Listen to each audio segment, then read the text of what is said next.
If thought is like the alphabet, ranged in 26 letters, all in order, then his splendid mind had no sort of difficulty in running over those letters one by one, firmly and accurately, until it had reached, say, the letter Q.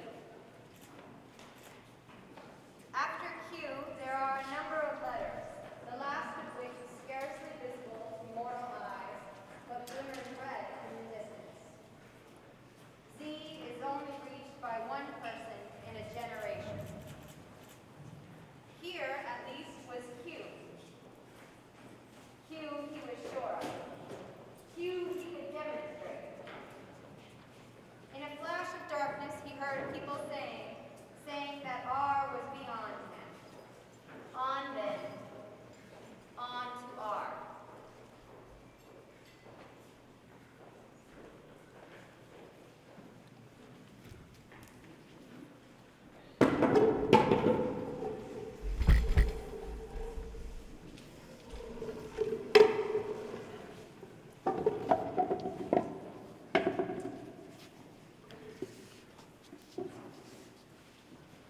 It's February, a workspace, concrete floors, cold, the walls bare.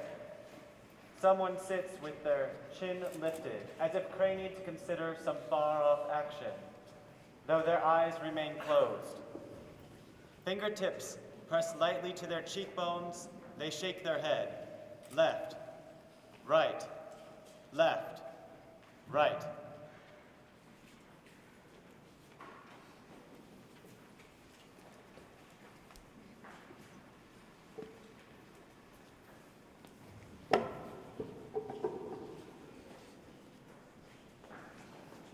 My dear sirs, He thought. I'm going to give a speech. I'm not a skilled public speaker, but I hope to make myself understood.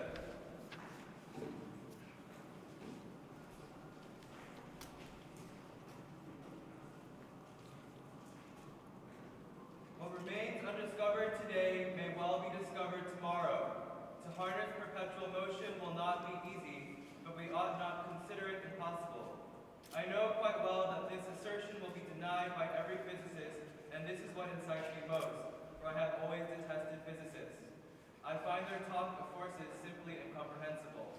For instance, when I apply force, the question always presents itself. Aren't you cheating by forcing it?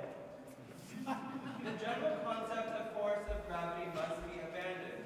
We'll have to throw much of this scientific discourse on the scrap heap. The honorable physicists cannot yet place themselves beyond our atmosphere to observe the remarkable perpetual work already exerted by the earth. Simply wait to be channeled. It cannot be my task to impose my faith in this story on those who do not share it. Nothing will be set into perpetual motion through faith alone. I often declare, Who would have thought that one day I'd invent a means to perpetual motion? humanity would thereby be released from the burden of labor. Things can't be as simple as I have made them out to be, and yet it's God's work. On them.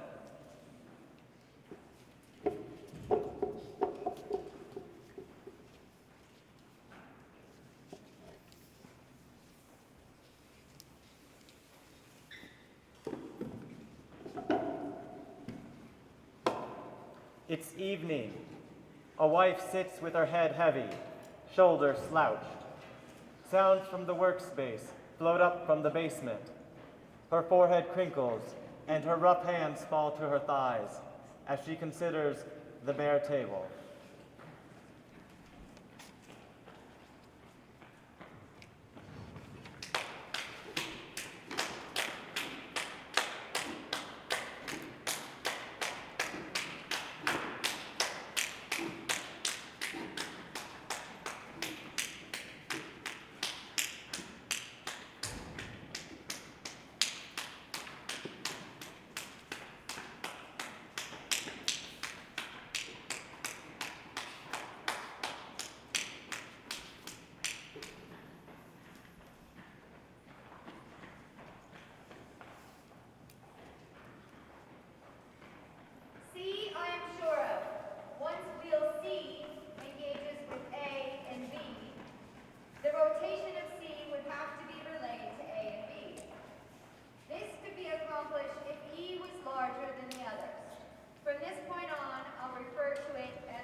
of B and D and Z could not possibly cease. But I'm not completely convinced of the accuracy of my calculations. A question arose as to whether Z would ever start to turn.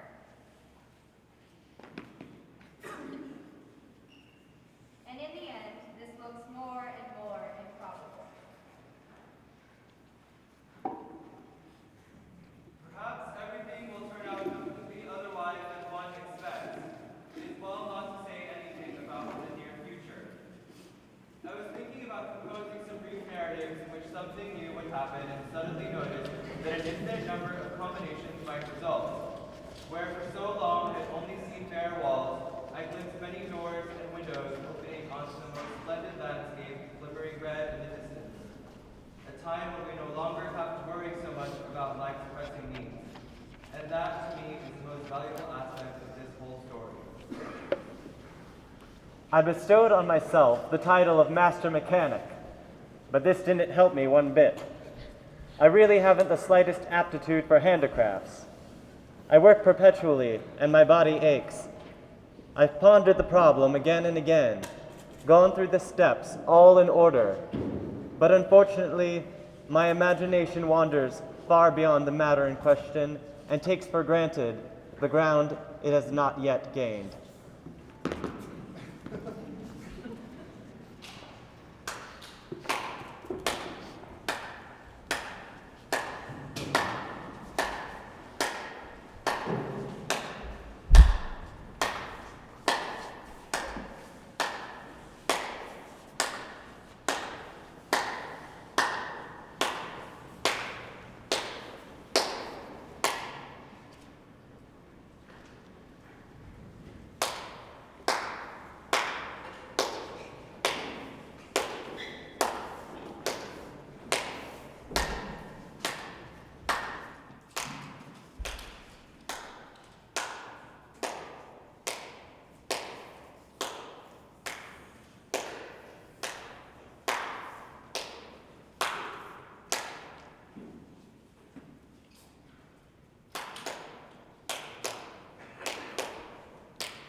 The image is firm in my mind, accurate, though L, M, and P waver so ponderously that I'm not convinced of their sustainability. But in spite of everything, I still imagine that I can set those letters running one by one. As of tonight, perhaps